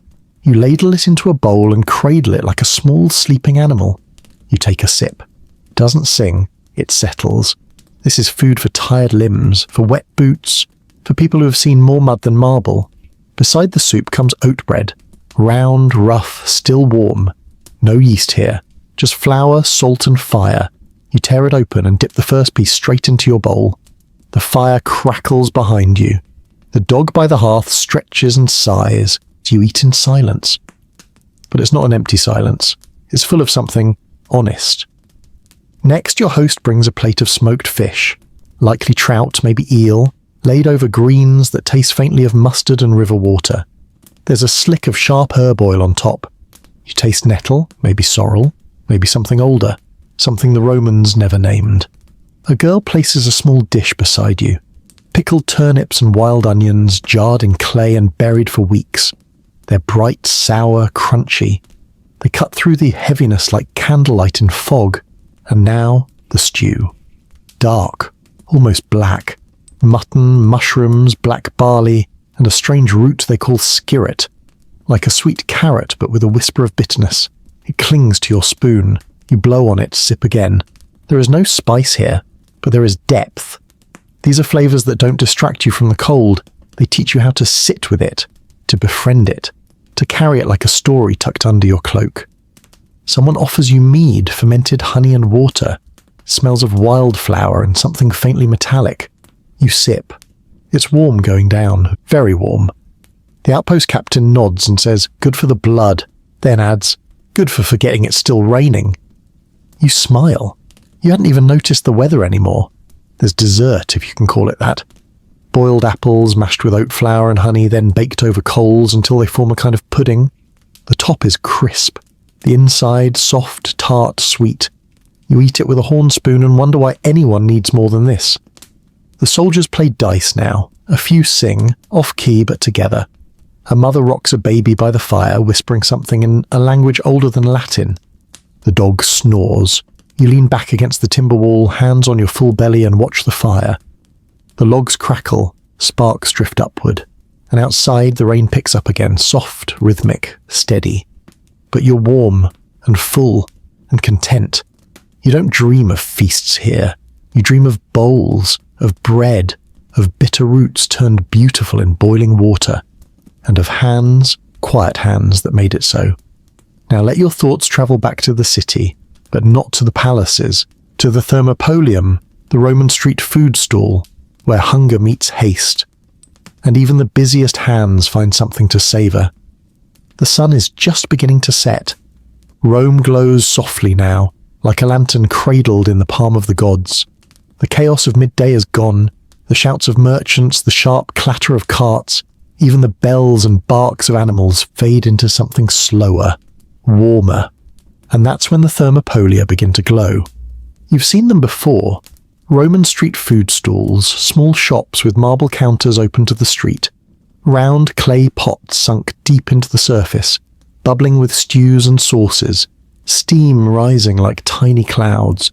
There are dozens on this street alone, each one packed with labourers, messengers, travellers, gossips, lovers, and people too hungry or too impatient for the long rituals of home-cooked meals. You pick one at random, no sign, no name, just the scent of garlic and lentils and something fried and promising. The cook sees you. "Sit," he says without asking. "You look tired. I've got broth for tired." You don't argue. You perch on a low stool near the wall, pressed between a brick column and a steaming pot the size of your torso.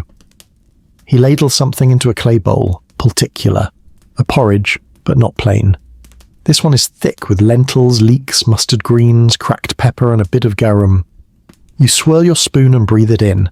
It smells of depth, of the kind of food that's walked across time and still knows where it's going. You take a bite. It coats your mouth in warmth.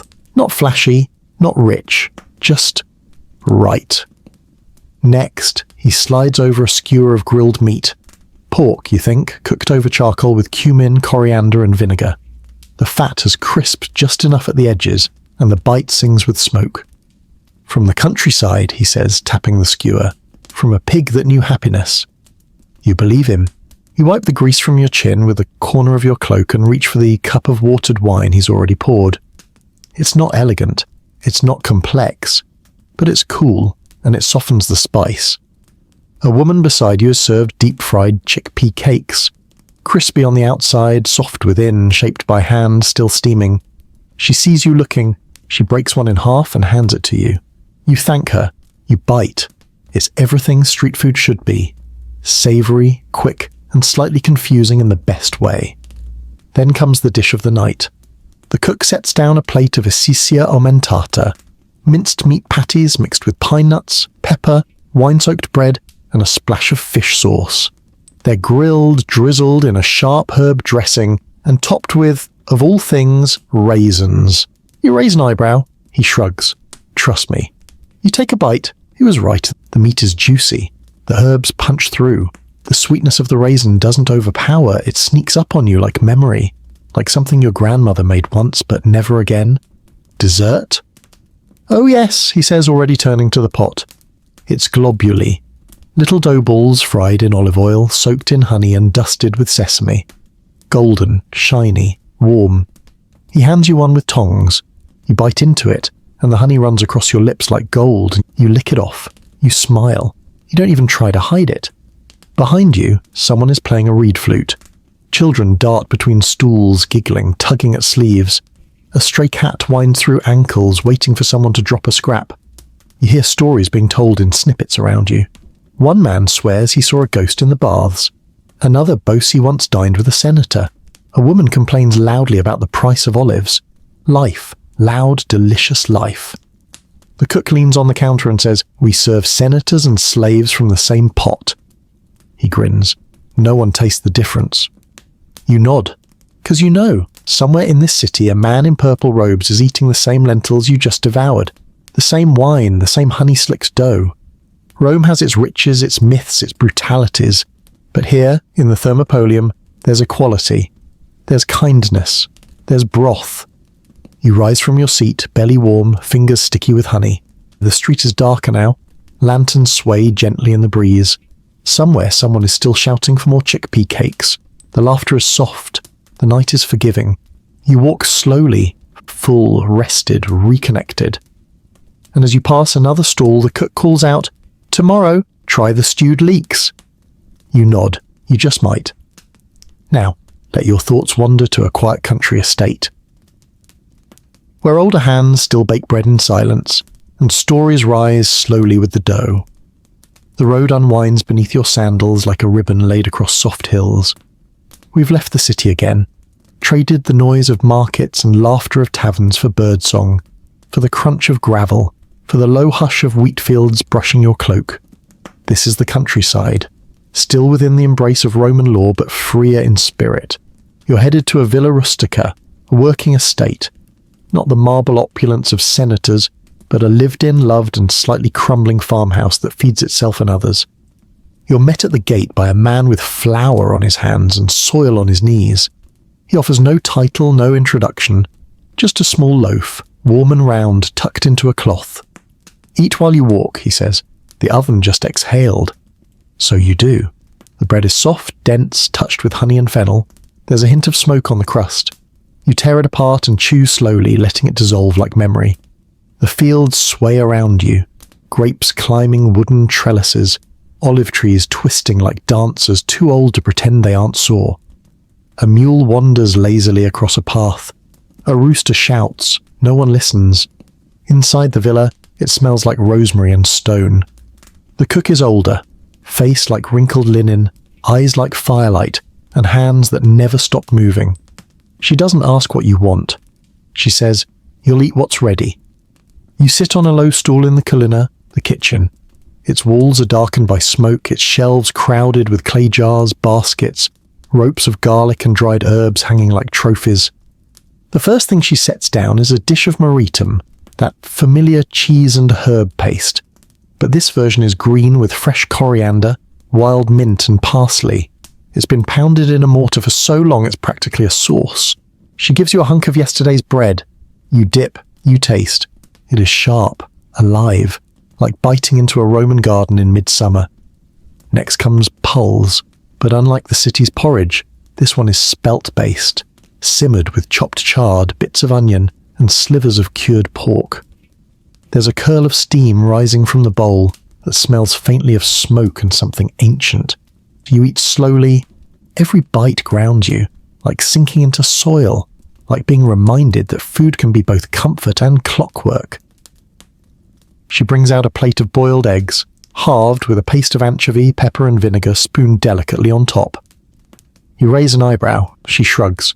From the birds, from the river, from the garden. You take a bite. The egg is soft, the yolk like custard, the topping, sharp, salty, addictive. You want another. She's already handing it to you.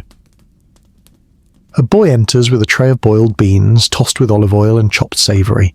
He says nothing, just nods and vanishes again, as though delivering snacks to ghosts. And now something sweet, but only just. Roasted figs split and laid over soft goat cheese drizzled with a syrup of reduced grape must and sprinkled with crushed hazelnuts. The cheese is tangy, the figs smoky sweet. The syrup clings to your fingers. You don't wipe it off. You lick it, because this moment deserves that. The cook pours you something cool from a ceramic jug, goat's milk, lightly fermented. It's sour, frothy with a wild edge to it. You drink and it tames the sweetness still on your tongue. "You don't need wine for sleep," she says almost to herself. She brings one final dish. It's nothing more than a small loaf, still warm, wrapped in a leaf, stuffed with chopped dates, crushed almonds, and just a breath of cinnamon. You tear it in half. Steam rises. You share the other half with her. She takes it, sits beside you, and doesn't say a word. The kitchen grows quieter. The fire dims, the air smells of baked earth and resting herbs. And outside, the fields sway. The only sounds now are the crickets, the occasional creak of wood, and your own breath. Slowing. You feel full but gently, like a story told in a whisper, like a memory that doesn't ache. The cook rises, begins clearing things without ceremony. You stand, stretch, and step out into the darkening evening. The fields are still. The stars are beginning to appear one by one like slow drops of light on velvet. The wind brushes your hair, and in the distance you hear a nightjar call, soft, questioning. Now, let your thoughts drift to the edge of the sea, to a feast held not for luxury, but for love, where everything is shared and nothing lasts the night. We arrive at the edge of the world. That's what it feels like anyway. The sea opens before you like an offering. No roads, no marble arches, just cliffs draped in wildflowers and gulls crying overhead. And somewhere below, hidden among olive trees and wind-shaped rocks, the villa. Not a villa of senators, not one built for politics or display. This one is for pleasure, for poetry, for privacy. It belongs to a woman who used to be a courtesan. Her lovers were poets, painters, sailors, maybe even an emperor. But now she lives here, beside the waves in a house made of white stone and green vines, with a kitchen that opens to the sky. You're not a stranger. You're expected. She meets you barefoot, smiling, with a cloth basket on her hip filled with lemons, eggs, and sprigs of something fragrant. She says only one word, "Hungry?" and you follow. The kitchen is outdoors, more of a terrace really. Vines tangle overhead. The sea is just beyond the garden wall, whispering secrets with every push and pull. The fire crackles in a small oven. Birds flit between branches. Tonight is not a feast. It is something softer, something shared. She begins with a salad, if it can even be called that. Just thin slices of fennel, pomegranate seeds, and fresh mint, dressed in oil and citrus, tossed with her hands. She places a small bowl in front of you. You taste. It crunches gently. It tastes like a breeze in spring. Next, she brings a plate of oysters, raw, freshly shucked, served on a bed of seaweed, each one crowned with a tiny drop of wine vinegar and black pepper. They are briny, silky, and fleeting. You slurp, you savour. You close your eyes and hear the waves echo in the hollow of each shell. Then comes flatbread, grilled, brushed with oil, and rubbed with garlic while still warm. Served with soft cheese made from goat's milk and a side of tapenade crushed from black olives, capers, and lemon zest. You build each bite with your fingers. You don't talk. You chew slowly. She pours a wine you've never tasted. Pale, herbal, slightly sweet, like crushed herbs under sunlight. It leaves a tingle on your tongue. You take another sip before you finish the first. Now, a dish of roasted peppers, charred and peeled, sprinkled with coarse salt and drizzled with honey. They're smoky and sweet, the kind of food you eat slowly, with your fingers, one strip at a time. From the garden, she says. She sits beside you now, cross-legged, comfortable. She picks up a fig, breaks it open, and dips it into a bowl of tahini, then offers you the other half. You take it. You bite. The sweetness of the fig and the bitterness of the sesame pull against each other like lovers in a long embrace. It tastes like something forbidden, or forgiven. There's more, of course. A shallow dish of lentils with lemon and green herbs. Grilled sardines dusted in flour and pan-fried until the skin crackles. A single lemon tartlet with a crust so thin it barely exists. And then the final plate. One soft-boiled egg split in half, topped with preserved anchovy and shaved garlic. She watches you take the bite. "It's the last thing I made for someone I loved," she says. "He left the next day." You chew in silence. It's perfect. The sun is almost gone now. The sea darkens to ink. The wind picks up just enough to carry your hair across your cheek. She tucks it back for you, just once. Then she stands, picks up a lute and plays a tune too old for lyrics. The notes rise like smoke, drift into the sky and disappear over the sea. You lie back, full, drowsy, held. Not in arms, but in presence, in warmth, in the kind of meal that doesn't end when the plates are cleared. She stops playing, sits beside you, says nothing, and in that silence you hear everything. The tide, the fire, your own breath, and something softer still. The aftertaste of being fed not just with food, but with care. Now let your thoughts drift inland once more, to the domus of a philosopher, where meals are shared with questions, and silence is part of the recipe. We walk softly now, not out of fear, but out of respect. The domus ahead isn't grand, not gilded, no mosaic floors or perfumed courtyards, just smooth stone clay tiles, a tidy herb garden, and a single cypress tree leaning gently into the wind. It is the home of a philosopher.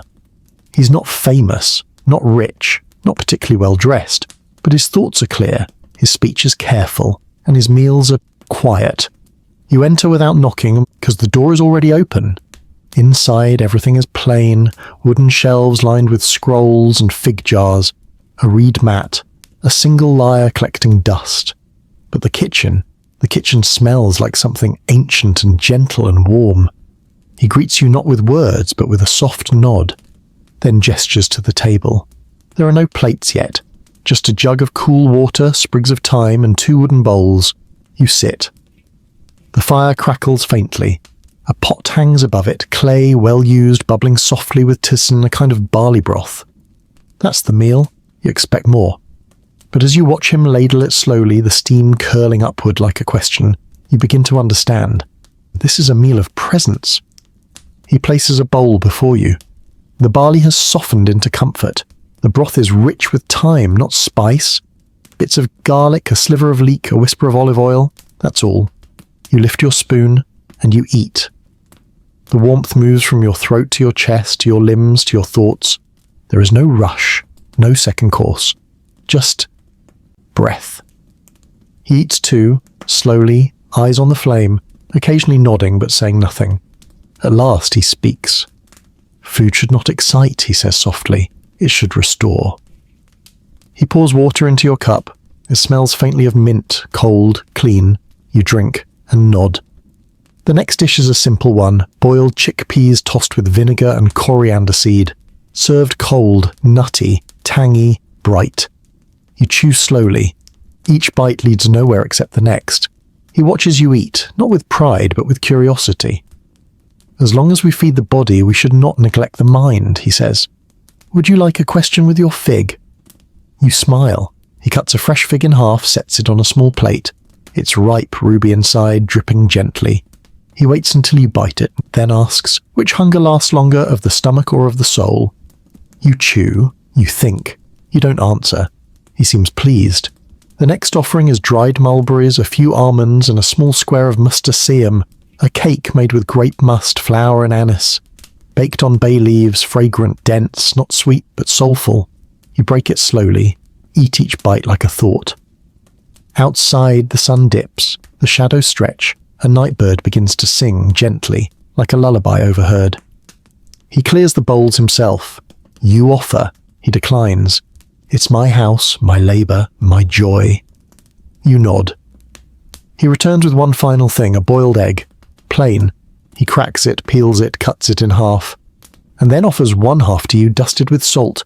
The yolk is soft, creamy. The white is warm. You chew. It is the most ordinary thing you've eaten all day, but somehow it stays with you. He looks out the window, says nothing. The silence is not awkward. It is sacred. You don't ask for more food. You don't need it. You've been fed. Not just your belly, but your quiet.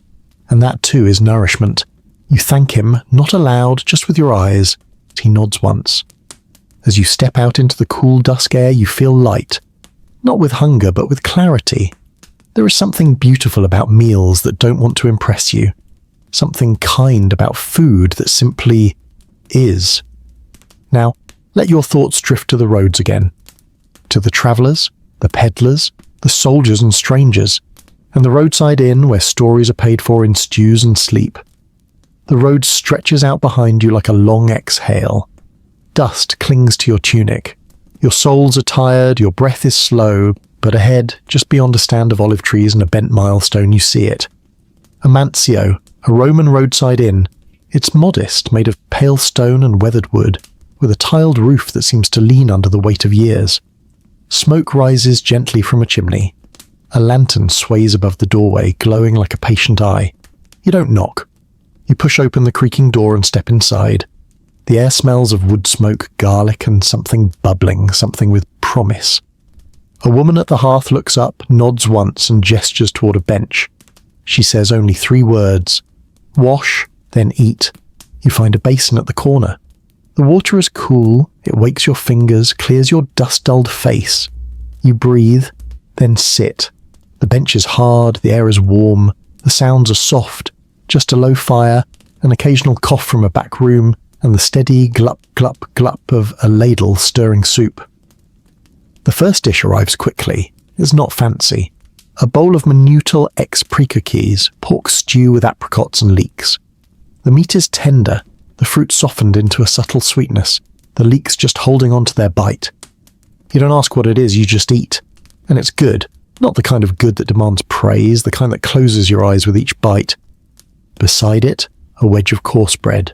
Thick crust, soft centre, still warm. You tear it without thinking, soak it in the stew and eat until your fingers shine with juice. The innkeeper watches with quiet approval. She brings the next plate. Lentils boiled until creamy, seasoned with coriander and garum. A hard-boiled egg, halved and topped with a bit of mustard seed paste. Simple, honest. You eat slowly. Each bite takes the edge off your bones. Someone nearby plays a soft melody on a pan flute. Half a tune, really. More rhythm than song.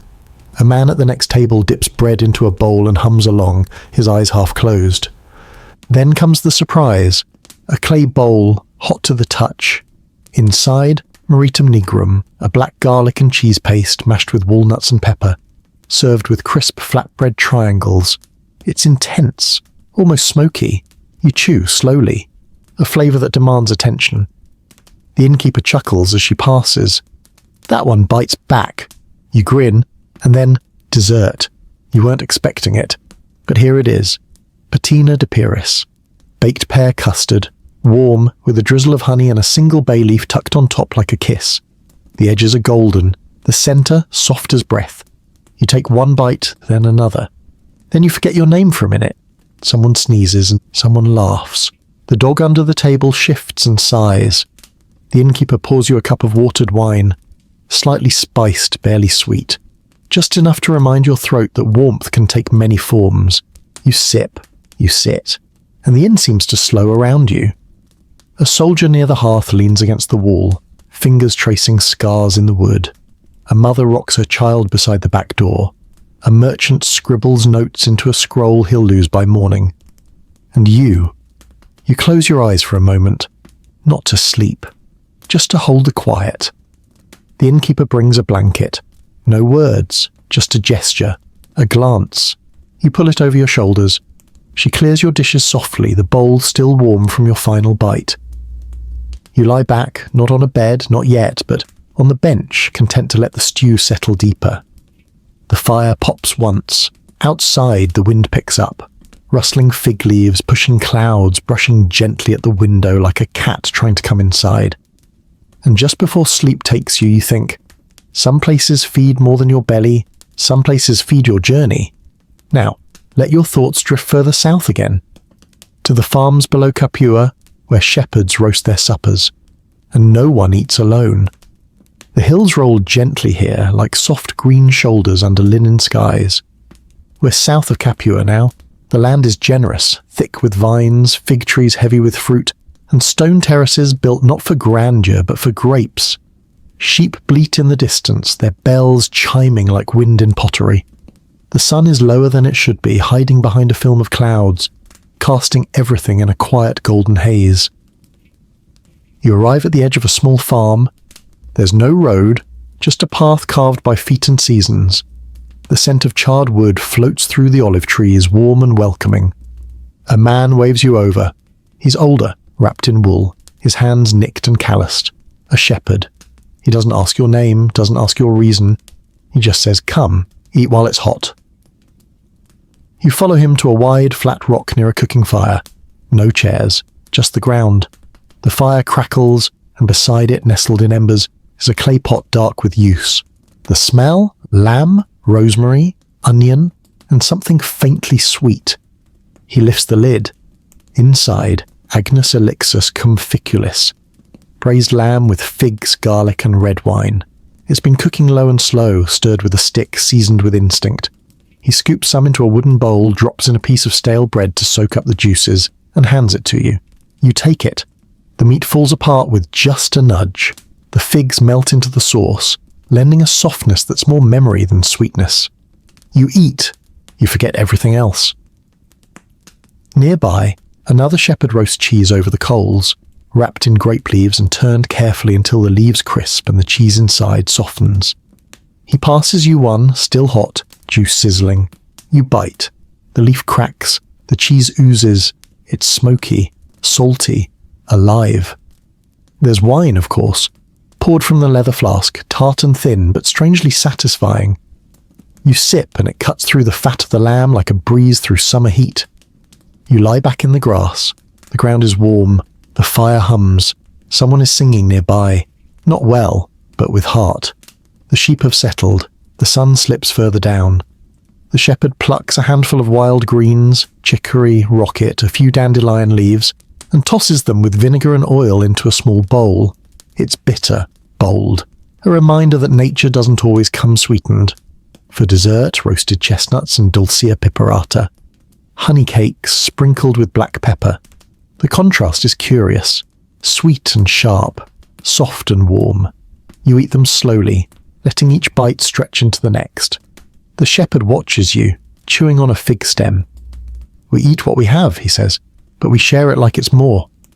He pours you the last of the wine, wipes his hands on his cloak, then leans back into the hillside. No stories, no speeches, just food, fire, sky. You watch the clouds shift above, slow and sleepy.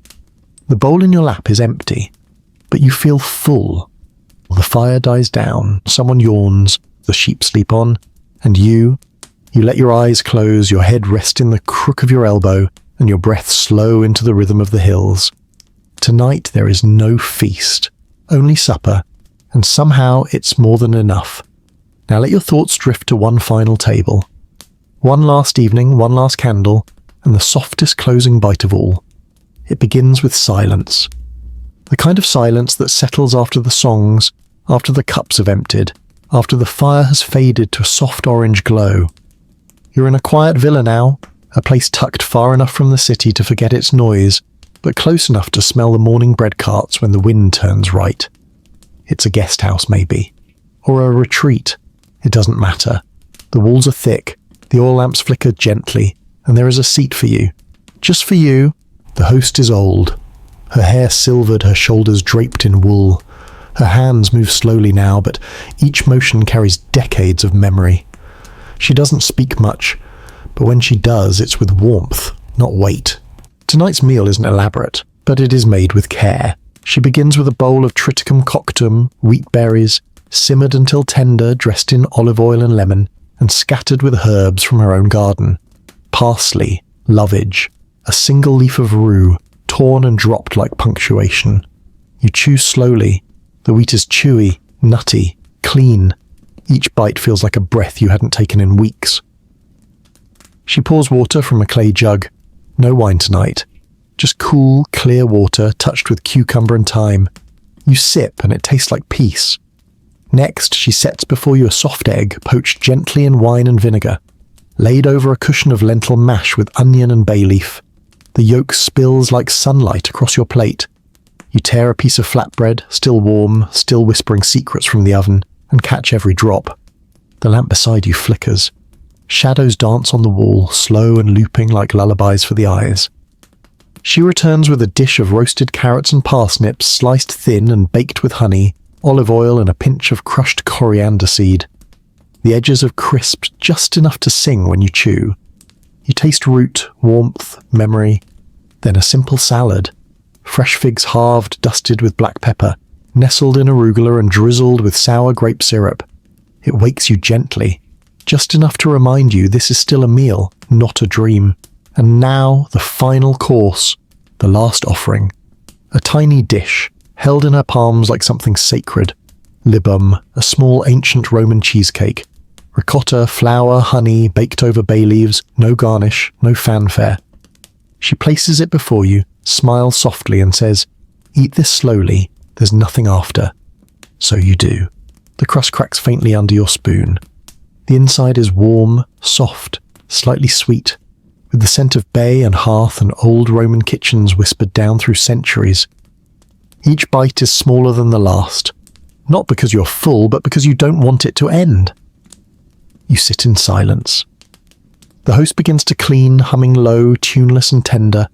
The fire in the corner sighs one last time and begins to fade into ash. You breathe out, long, soft. The oil lamp burns steady. Your hands are still. Your stomach warm. Your mind quiet. There's nothing left to eat, no more plates to pass, no more bites to savor.